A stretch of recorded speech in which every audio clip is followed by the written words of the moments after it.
second segment of the show for today. We've been joined by Mr. Antonio French and Ms. Shanice Gleaves, both members of the party that was introduced by Ms. Clemmy Greenlee, individuals who represent what we call Nashville's grassroots leadership. And of course, both these individuals will talk about your background, your education, and some information in reference to the program that you have. Let's start with you, Ms. Gleaves, since you're there on that end. Let's start with you. Give us some information about your background, the program that you're heading, and some of the things that you would like our audience to do in terms of helping you. Okay, well, Shanice Gleaves, I'm a single mother. I have 2 sons that I'm raising.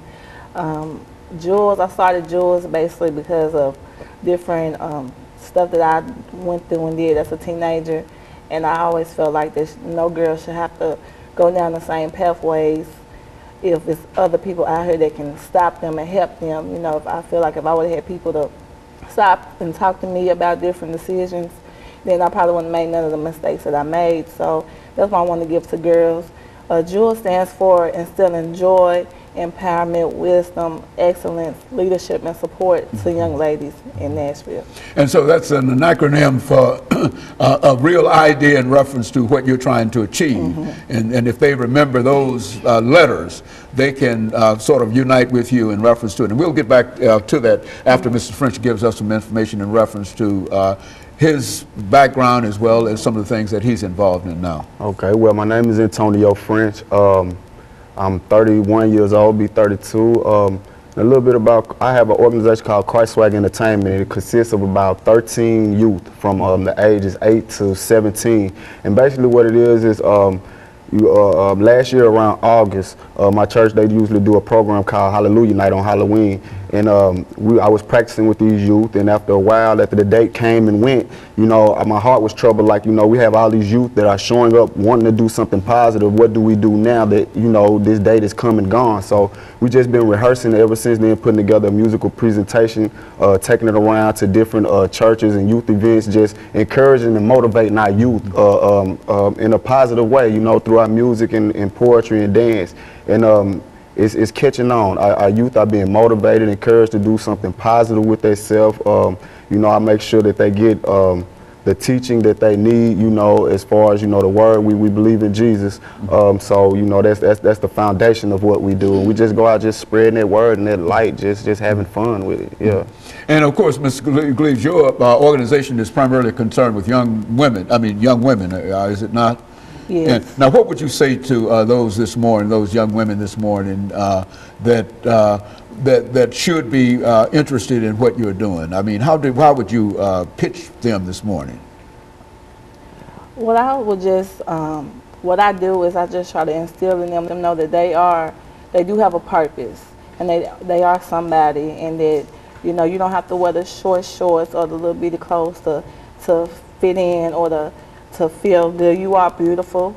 You are a queen. You are a jewel. A jewel, very good. You feel yourself as that. And now, how has the reception been with this program, as far as you're concerned? It's been pretty good. I've been doing it for about 4 years, and I've had about 30 to 40 girls throughout the years. You know, right now we're in a transition. I don't have as many girls. But every girl I come in contact with, I consider them a jewel. And what's the age limit on that again, Ms. Gleaves? It started at 9. Started at 9. You start very early and try to work with them. And what are some of the things that you do when you first meet them at 9 years old?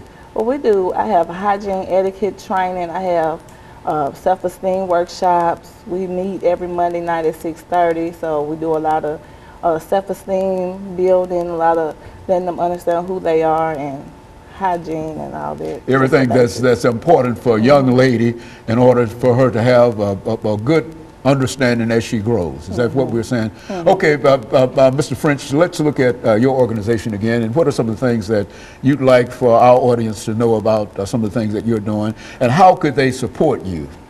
Well, As far as some of the stuff that we're doing, we basically just want to just go to all of our neighborhoods that are, you know, being neglected or not reached out to, and just basically encourage our youth and just let them know that, you know what, there is an organization that's out here that is for you, that, you know, that will take you in, that will encourage you, that will not talk down on you, but understands your situation and ready to give advice and an example on how to come up out of this situation. Now, a way that the audience can help is basically just tune into what we're doing. You can go on Facebook, facebook.com/ChristSwagger Entertainment, and basically see some of the things that we have going on. Support. That's the thing about these organizations. Without support, we can't move, we can't go anywhere. So we just basically need support. We catch everything on video so people can see for themselves what we're doing out here. So that's a good place to go and check that out, facebook.com. Like right now, we have one of our members, one of our young girls. She's 12 years old, and she's been nominated to go to a youth leadership. It's called Junior National Young Leaders Conference, and it's in Washington, D.C. And she's got nominated because of her academic achievement. She's making straight A's for the past couple of years, and her teacher has nominated her to go to this conference or whatever, and it'll just help her, you know, just broaden her ideas, her vision, just about life, period, encourage her, motivate her to want to, you know, just excel. She has a lot of leadership potential, and one of the ways they can help is to just, like I said, just pay attention to what we're doing. Like, she needs $2,000 to be sent to this program, and we're going to raise it. I don't know if maybe I can give my information out, and people can call me or whatever, but my phone number is 615-582-7462. We want to send this young girl to Washington, D.C. You know, and this is just a great opportunity for this young child at that age, and we just want to be a present help to all youth that we come across. You know, we want to be able to do more. Right now, this is a start, and this is what we do. A final minute, Ms. Greaves, in reference to your program, in reference to your support. Basically, we just need support. When we do events, you know, we just need people to come out. We're still trying to get our 501c3, so funding is very important. I can be reached at 615-753-4651, and I'm on Facebook as well. And where do you meet when you have an opportunity to meet Ms. Greaves? Well, right now we meet at the Rock United Ministries, 2134 15th Avenue North. Pastor Samuel is the pastor at that church, and then we also meet at Pizza Hut on Clarksville Highway. And so you've got some places that you're now meeting with these young women, and you've had at least 30 every year in terms of dealing with this. In other words, they're really coming out during this last 10 seconds that we have. They're really coming out in order to be a part of what the two of you, in a real sense of saying about it, and all they have to do is hear the word, and that's what we're trying to do. And of course, let me encourage our audience to tune in for this second segment, after which we will have our final statements.